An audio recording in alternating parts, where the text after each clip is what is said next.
Continuing on with our review of integration, let's do a few more examples. And let's see. All right, let's begin here. The integral of 3x times e to the x squared plus 25.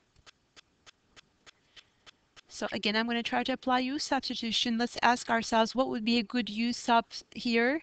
Let u be, again, there aren't that many choices. If you let u be x squared plus 25, then its derivative is x dx, and we already see an x dx in the given problem, so we know this is going to work. Now, what would happen if you let u be x squared plus 25 and there is no x dx up there? There's no x. There's always going to be a dx, of course. If that is the case, basically the problem cannot be done with u sub, and you need to think of a different technique. And as the course progresses, we're going to learn more and more techniques. But regardless, I always advise you as your first possible technique. First, see if you can do it like without u sub. Say if you're integrating something like x or x squared, you go one piece at a time. Second, I would say apply u-substitution, see if that works. You don't have to do the whole thing, just a quick check to make sure that you do have du in the given integrand. And if that doesn't work, then think about these fancier techniques that we're going to be learning in this class. Okay, in this case, it does work. So if u is x squared plus 25, du is 2x dx. So x dx is du over 2. Factoring out the 3, and du over 2. I'm putting the du in and 1 over 2 outside. And what we're left with is basically this quantity, and that will be e to the u, right? And what is the integral of e to the u du? Remember, that was the easiest function there is to integrate, right? It is basically itself, and we just have to put the u back in. So we get 3/2 times e to the x squared plus 25. You could easily check this one by differentiating the answer and getting the original expression back. Now, what about something like this? The integral of 3x minus 1 divided by x squared plus 25.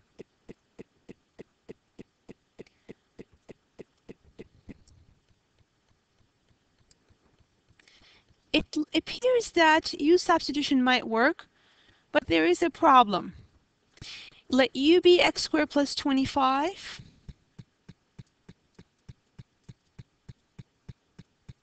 Du is 2x dx.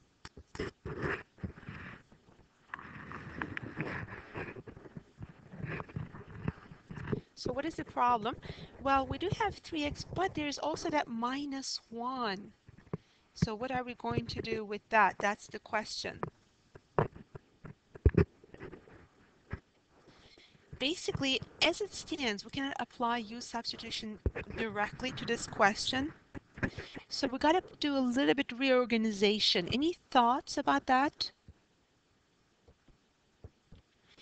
If you said split it into two pieces, you were right. If you can rewrite this integral as 3x divided by x squared plus 25, and then minus 1 times dx over x squared plus 25.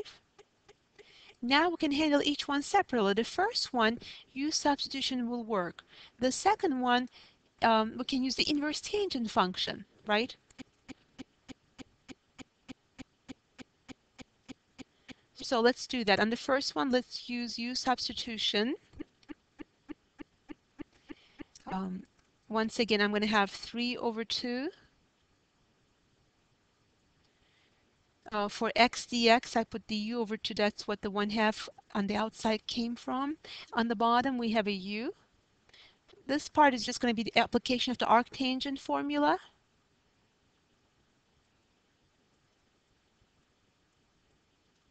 And the integral of 1 over u is ln u, or the natural log of u. So we have ln of u. And since u is x squared plus 25, I can put that in there.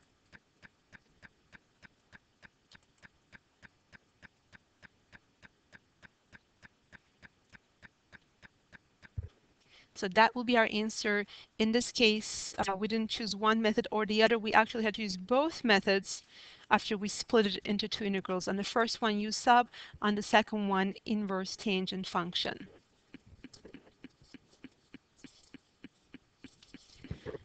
All right, let's do another example.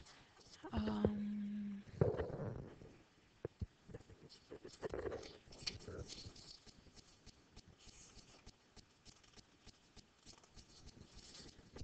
all right, this time I'm going to find one where degree of the top is higher than the degree of the bottom. Let's take a look.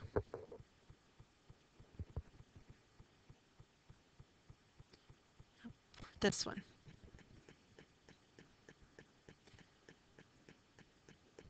So same question. How would you start this problem? How would you integrate it? Would applying u substitution work in this instance? Well, if we let u be 3x plus 2, du will be 3dx. Then what are we going to do with all of this quantity on the top, right? The 3x squared minus 7x. If you let that to be u, you have 6x minus 7, and that is certainly not going to take care of this expression on the bottom. So it looks like as it stands, u substitution is not going to work in this case. Any other thoughts what we could do here?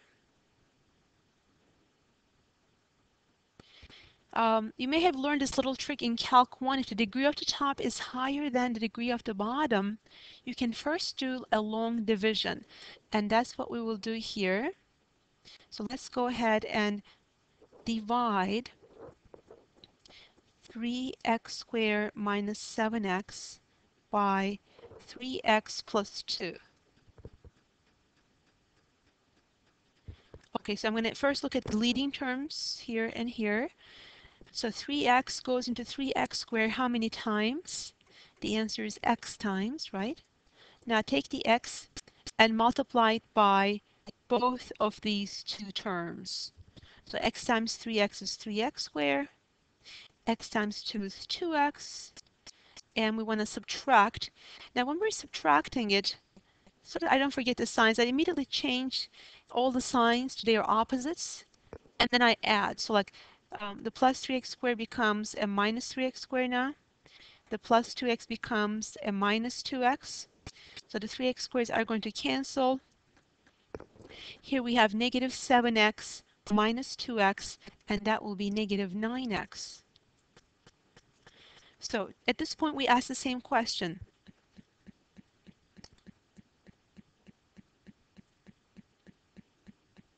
Three x, in other words, the leading term here, goes into negative 9x, which is the leading term here, how many times? 3x goes into negative 9x how many times? If you said negative 3 times, you were correct. So negative 3 times 3x is negative 9x, and negative 3 times 2 is negative 6. Again, we're going to subtract, which means change the signs and add. So this becomes a plus, and this becomes a plus. So these cancel, and the remainder is 6. So this means I can rewrite the given problem as the quotient plus the remainder over the divisor. Now, is this going to be easier to integrate? Let's think. The first two are going to be simple, right? Integral of x is x squared over 2, and integral of 3 is 3x. How about integrating 6 over 3x plus 2? There you could do a little u substitution with u equals 3x plus 2.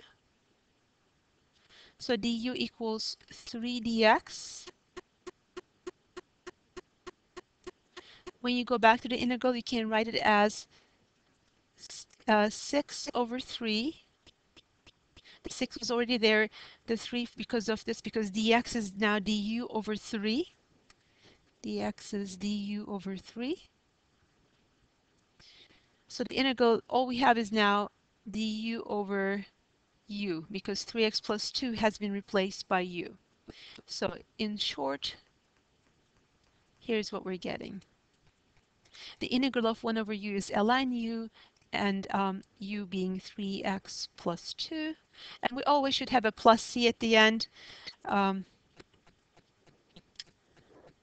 If I forgot to put that on any other question, go back and put it because this is a general antiderivative. Since the derivative of a constant is 0, that should always be there. The only time we don't have the plus c is when we have limits of integration.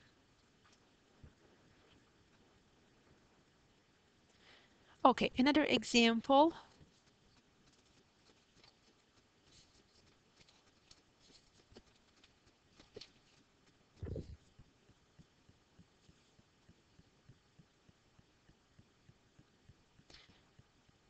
Okay, I'd like to give you two examples. One of them is, no,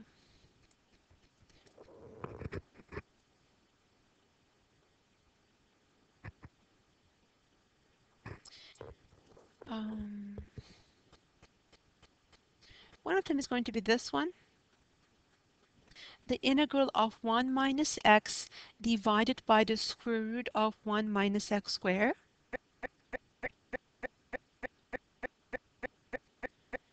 I'd like for you to think about these first before you view the solution. And the other example,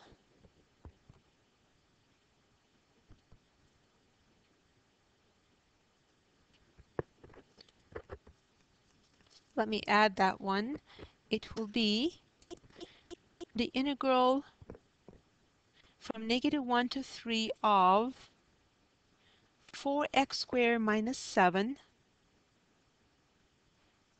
divided by 2x plus 3 dx. So please take your time with both of these questions and in a little bit come back and check your work.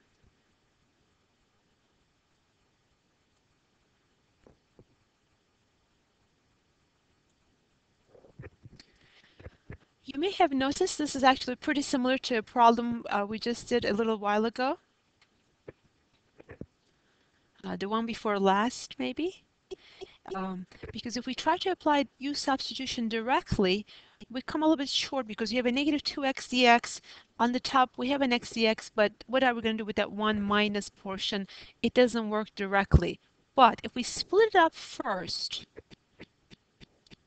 as the integral of 1 over root 1 minus x squared dx minus the integral of x over root 1 minus x squared, then we can handle each one separately.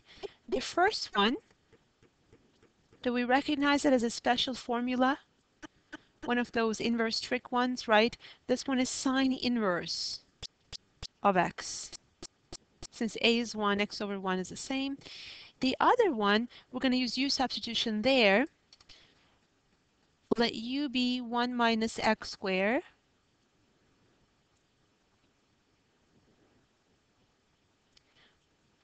Du is negative 2x dx. So x dx is the same as du over negative 2. So we can come back to our integral. Where I see an x dx, I'm going to put du over negative 2. Again, the constant I pull outside. On the bottom, we just have the square root of u. The two negatives, of course, will make a positive. The integral, the integrand I can write as u to the negative a half du. And applying the power rule, we get u to the 1/2 divided by 1/2, or times 2. And the 2's cancel, so we are left with u to the 1/2, which is really just the square root of u, or the square root of 1 minus x squared, plus c as always.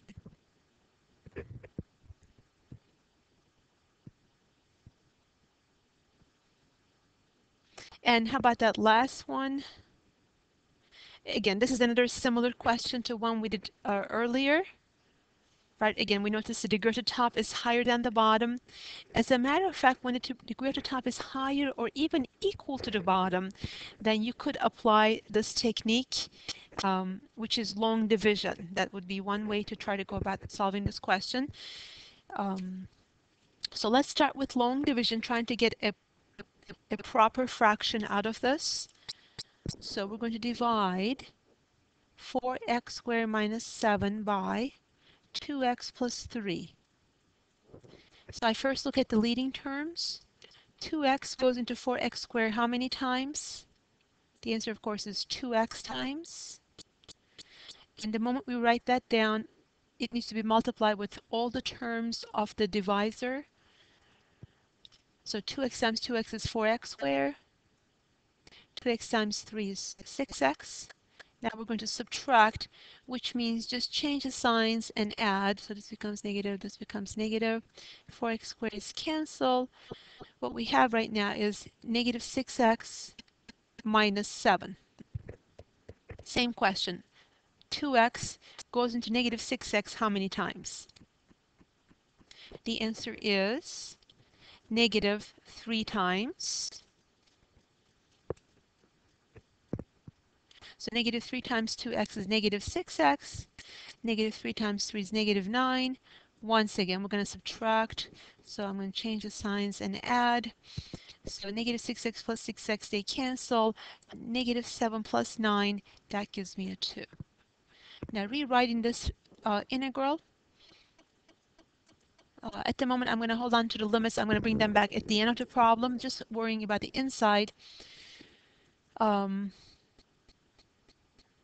The quotient, right, plus the remainder over the divisor.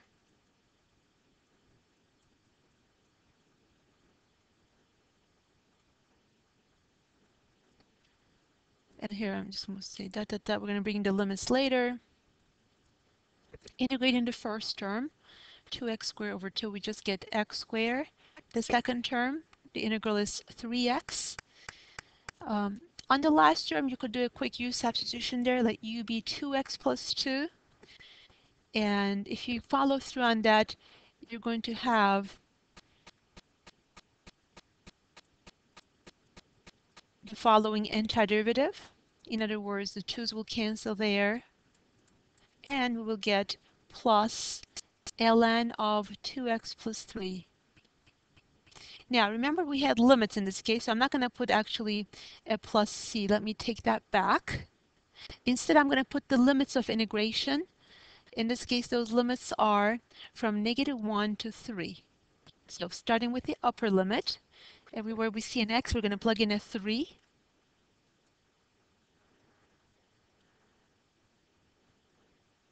Minus, plug in the lower limit.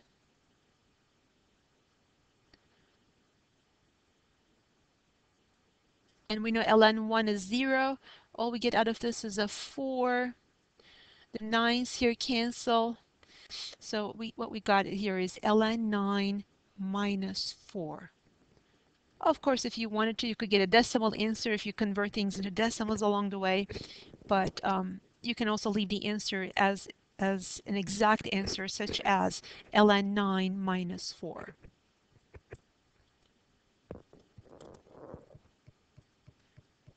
All right, here is another example. The integral of sine x over the square root of cosine x dx.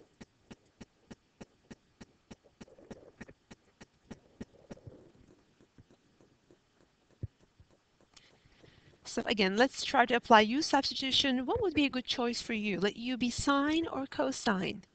Could we use either one? The answer is no, because if you let u be cosine, its derivative is negative sine dx, and already there is a sine dx. That's a good choice. But if you let u be sine, yes, its derivative is cosine x dx, but cosine is not in the numerator. It's actually under square root. So that substitution does not actually work. So what we need is we need to let u be cosine x. So let u be equal to cosine x. So we know its derivative is negative sine x dx. So up there where I see a sine x dx, I'm going to replace it by negative du, and the bottom as the square root of u. Now let's solve this integral.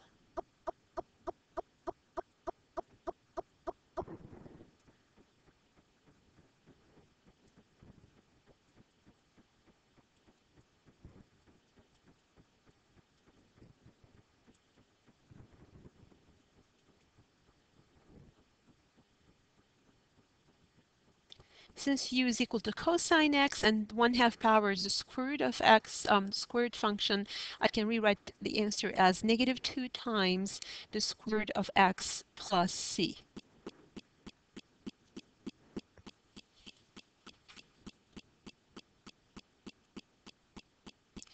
And here's another example, the integral of sine x times e to the cosine x. Actually make that, sorry, slight change there, as our next example. Let's do the integral of secant x, 7 secant x tangent x times e to the secant x dx.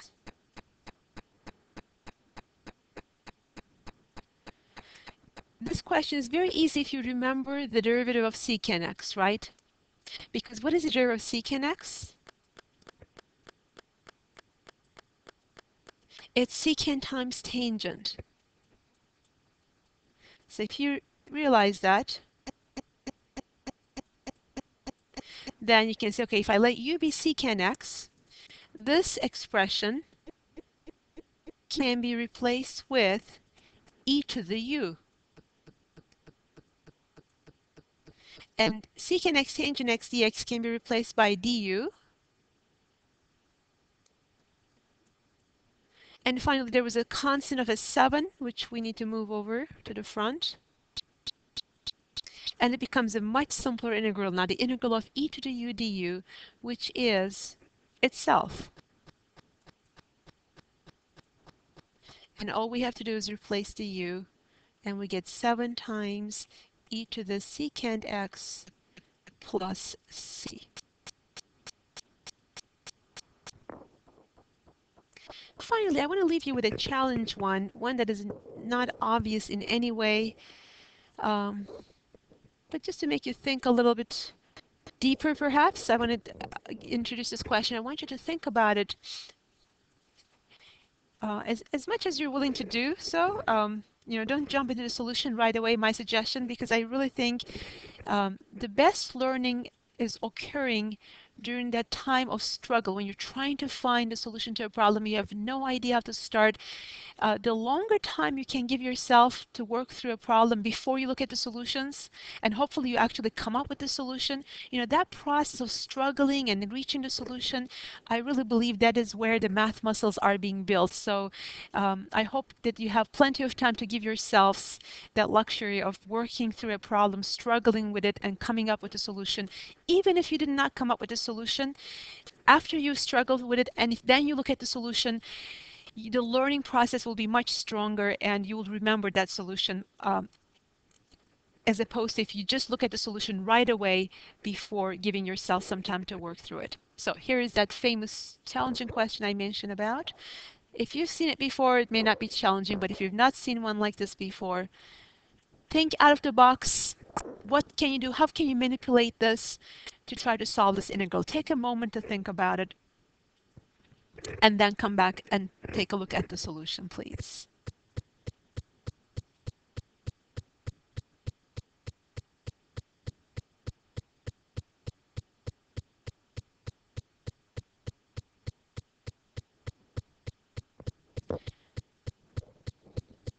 So hopefully you did take some time to think about it. And here is one possible way, and you may have come up with another way. And if you did, would you please share with us on the discussion board if your solution to this problem is different than the one that I'm about to show you. Now this one, if I let u be 1 plus sine x, there is no cosine x on the top. It looks like we're stuck. We cannot do this, you know, we cannot split it. You have only one item on the top, which is just 1 dx. But sometimes with complex expressions or with trig functions, it helps to rewrite it or to multiply it with something like a conjugate. In this case, case, I'm going to multiply the top and the bottom by 1 minus sine x.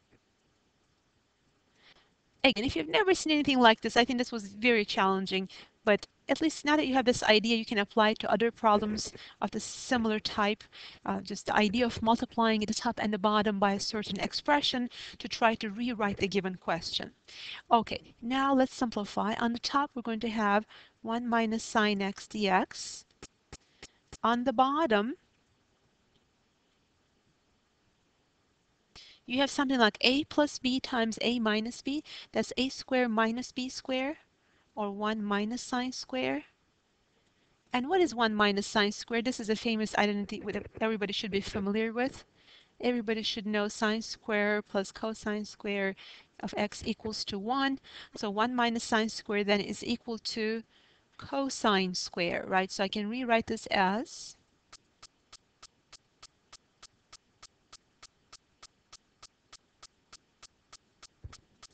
and still it doesn't look that simple.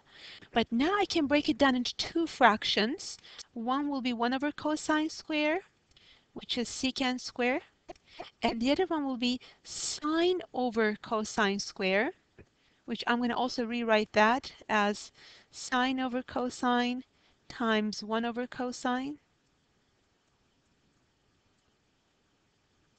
Now the secant square is going to be relatively easy to integrate because the integral of secant square is what? Tangent, right?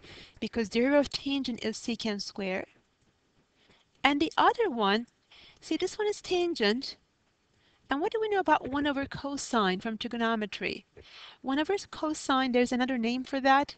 That is a secant function, right?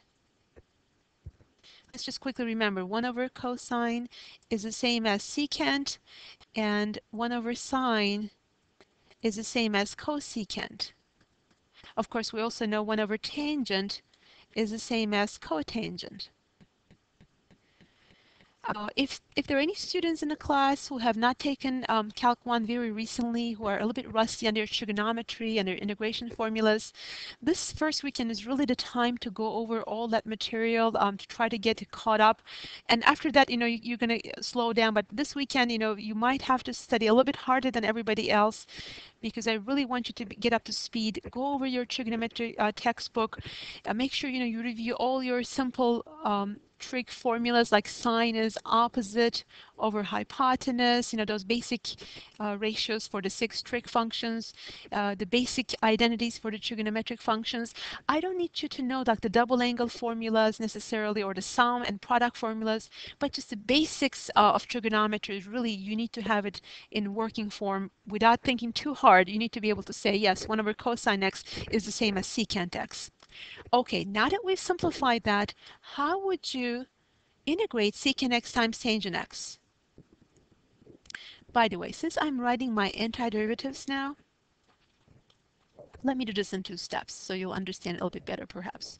So I'm going to rewrite everything first.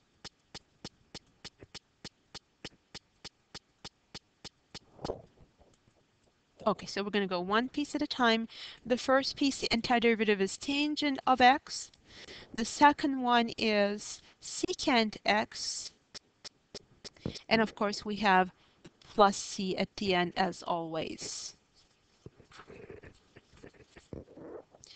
So at this point, I would suggest that you go back to the homework questions from the first section, as well as the group activity problems, and try to solve as many of those as you can, and go to the discussions board. Again, this is applying for the online students, basically the pure online students, and start posting some of your solutions to the group activities.